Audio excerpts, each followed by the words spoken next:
इसलिए परमात्मा हम किसको कहेंगे? शिव शक्ति कहते हैं। शक्तियों ने भी शिव से शक्ति ली। हाँ, ये भले मानते हैं कि शक्ति के बिना शिव भी शव है, क्योंकि शक्ति ही तो मेन है उनकी।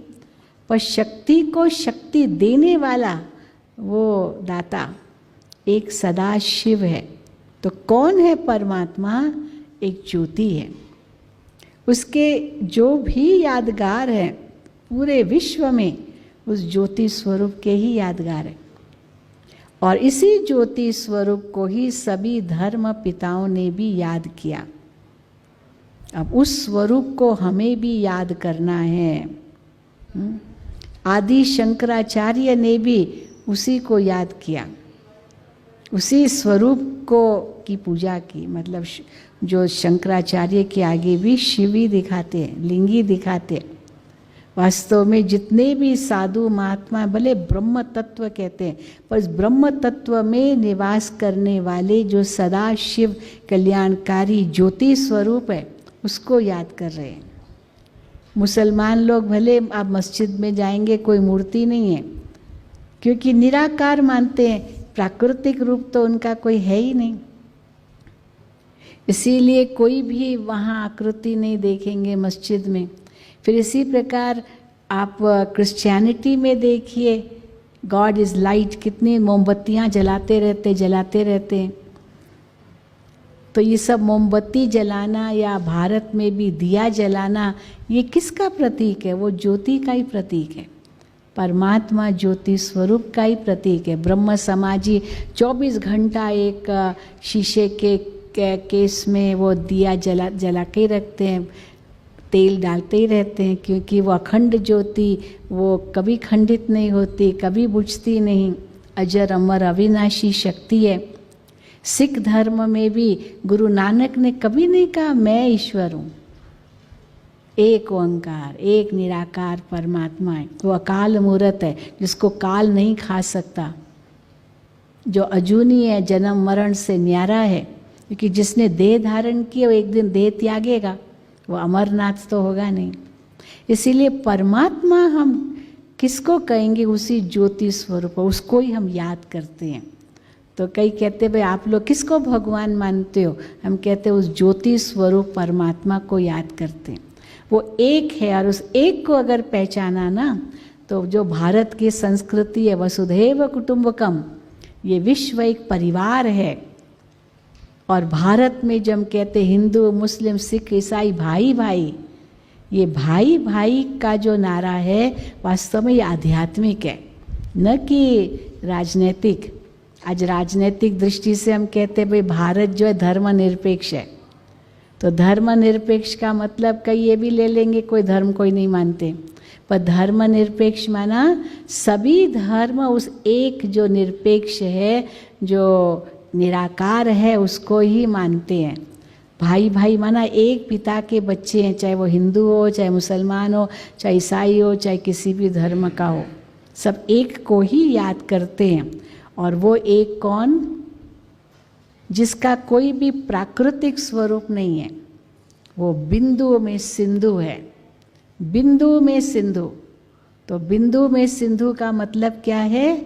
बिंदु को भी कोई मेजरमेंट नहीं और सिंधु को भी मेजरमेंट नहीं, अर्थात God is infinite qualities in an infinitesimal dot.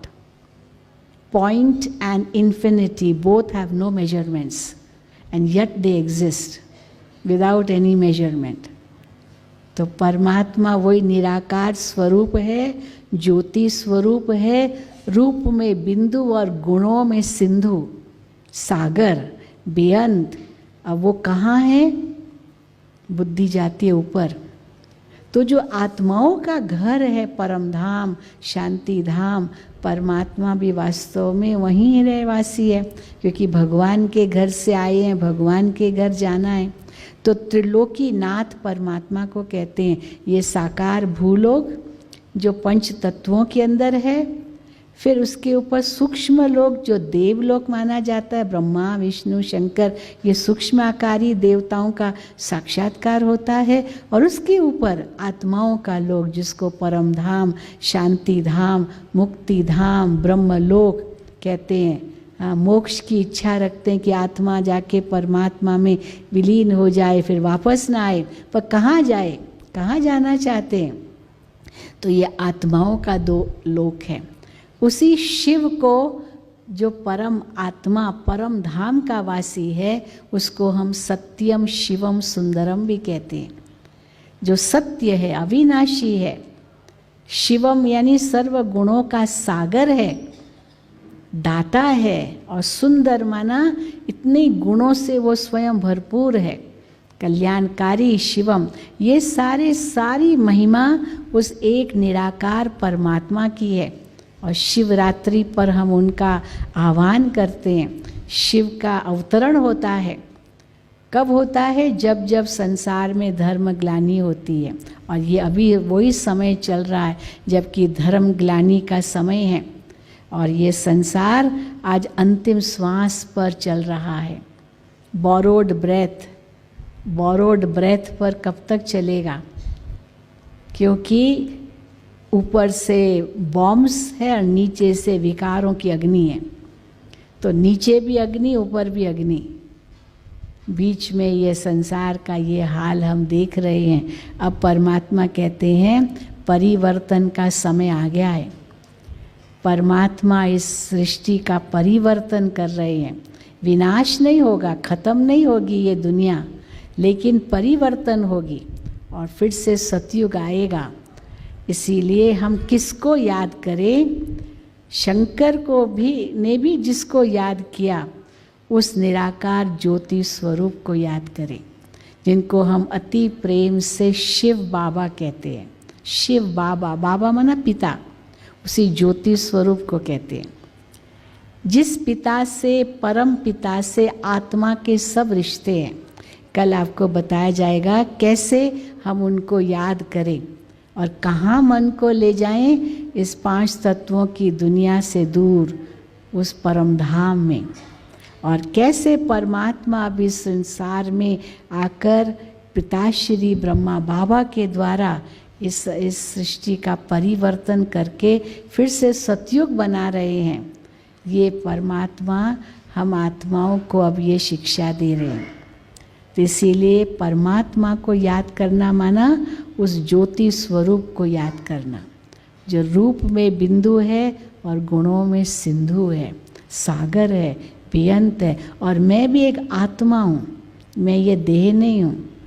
तो खुद को पहले आत्मा निश्चय करें, फिर मन बुद्धि से परमात्मा से सब संबंध जोड़ें और मन बुद्धि रूपी ये पंखों से उस वतन में, परम धाम में उड़ जाएं और परमात्मा को सामने देखें। मन की आँख उस परमात्मा को देखिए और उनसे गुणों को अपने अंदर में भरे। ये नहीं कहे प्रभु शांति दो, लेकिन शिव पिता आप शांति के सागर हो और मैं आत्मा आपकी संतान शांत स्वरूप हूँ। तो कैसे याद करेंगे परमात्मा को? पहले अपने आप को ज्योति स्वरूप निश्चय करो। मैं ज्योति स्वरूप आत्मा हूँ। कहाँ हूँ? यहाँ भ्रकुटी के मध्य चमकता हुआ सितारा हूँ। और मैं आत्मा इस देह की इंद्रियों का मालिक हूँ। पर ये देह तो एक वस्त्र के समान है, ये मेरे से अलग है। जैसे वस्त्र अलग है तो शरीर भी अलग है। और मैं एक ज्योति यहाँ चमक रहा हूँ। तो पहले एक इनवर्ड जर्नी, अंतर की यात्रा, खुद को एक आत्मा निश्चय करना, फिर मन बुद्धि को ऊपर ले जाना, एक अलग डिमेंशन, 5 तत्वों से पार। एक सेकंड में मन बुद्धि वहाँ चला जाए। एक अखंड ज्योति के महतत्व में मैं एक चमकता हुआ सितारा विराजमान हूँ परमात्मा के सामने, जो रूप में बिंदु और गुणों में सिंधु बेअंत है। वो ज्ञान का सूर्य के समान है। वो शांति का सागर है, प्रेम का सागर है, और मैं आत्मा उनकी संतान, शांत स्वरूप, प्रेम स्वरूप, सुख स्वरूप, शक्ति स्वरूप। और वो अनुभव करते करते करते अपने अंदर भरपूर हो जाए।